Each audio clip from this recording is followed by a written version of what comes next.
What is up, guys? Sir Junior the First here, and today, as you can tell by the title, I'm going to be showing you a good deck for arenas. I'd say 3, maybe late 2.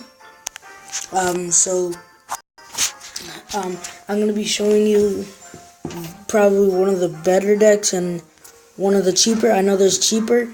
I'm probably going to make a video later, either today or that's weird. Alright, so I'm probably going to make a video either later today or tomorrow for low, like, good decks for beginners, like Arena 1 and early Arena 2. So let's get started. So obviously we're gonna have a lot of rares in here. So usually there's probably gonna be, I think there's probably gonna be like one. There should be four of these cards. Everybody should already have started with. So everybody should have Giant, Fireball, Knight, and Musketeer. So for those 4 troops. Then Mini P.E.K.K.A.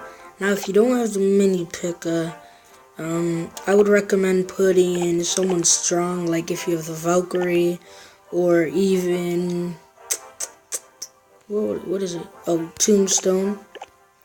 Oh no, the Goblin Barrel. Valkyrie or Goblin Barrel is what I'd put in if you don't have the Mini P.E.K.K.A. Now, if you don't have the wait, do you start off with the Skeleton Army? I don't think so. If you don't have the skeleton, I'm not positive, I don't remember. If you don't have the Skeleton Army, but I'm pretty sure you should all have start with that.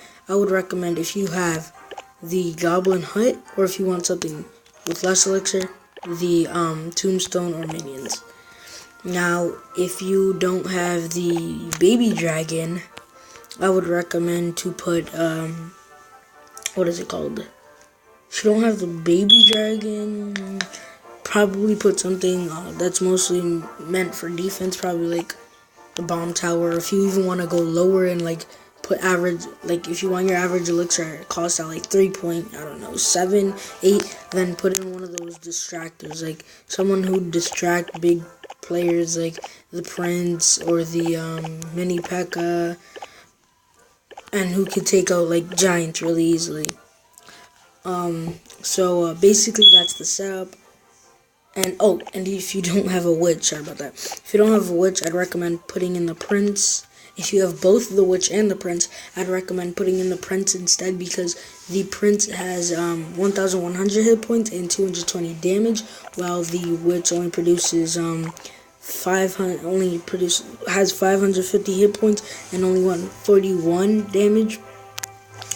So I'd recommend putting the Prince in if you have him. If you don't have any of those two, then I guess that's like, put one of the stronger troops. I guess if you have the big skeleton, I mean, it'll raise your average elixir cost and it costs more, but I mean, if that's what you have to do. So I'm gonna show you an attack, and when I find the attack, I'm probably gonna put when I'm finished with the attack, I'm gonna replay the attack. So we'll be back. Alright guys, we're back, and I just had this attack. It was pretty easy.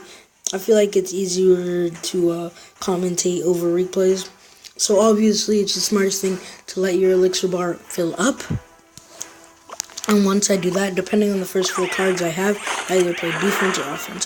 Right here I didn't have the best, so I dropped the Musketeer just in case they put something on the right side. Then they ended up spawning a Prince and a Giant. And the best thing to take out a Giant, a Prince, Mini P.E.K.K.A, something like that, is definitely going to be Skeleton Army. As you see, they got like 1 hit on that.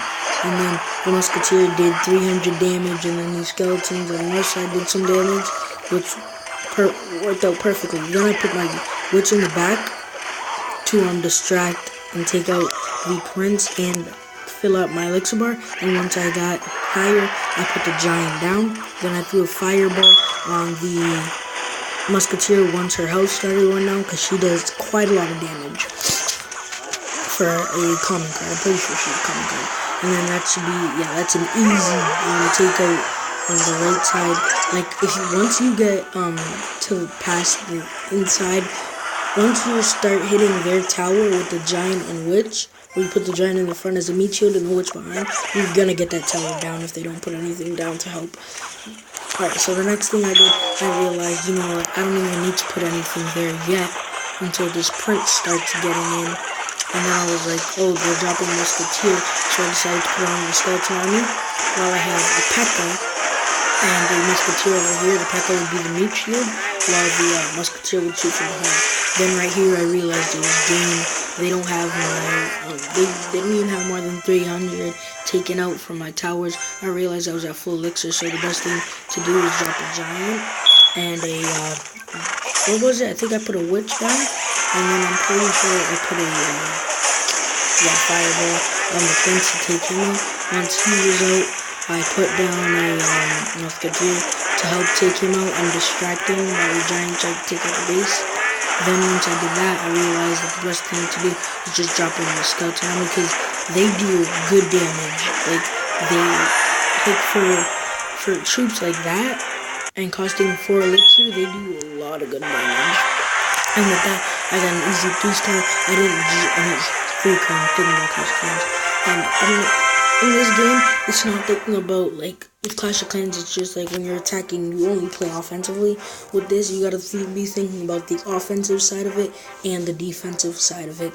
So, that's it for the video. Hope you liked it. Hope it helped. And, see you next time with the next video. Peace.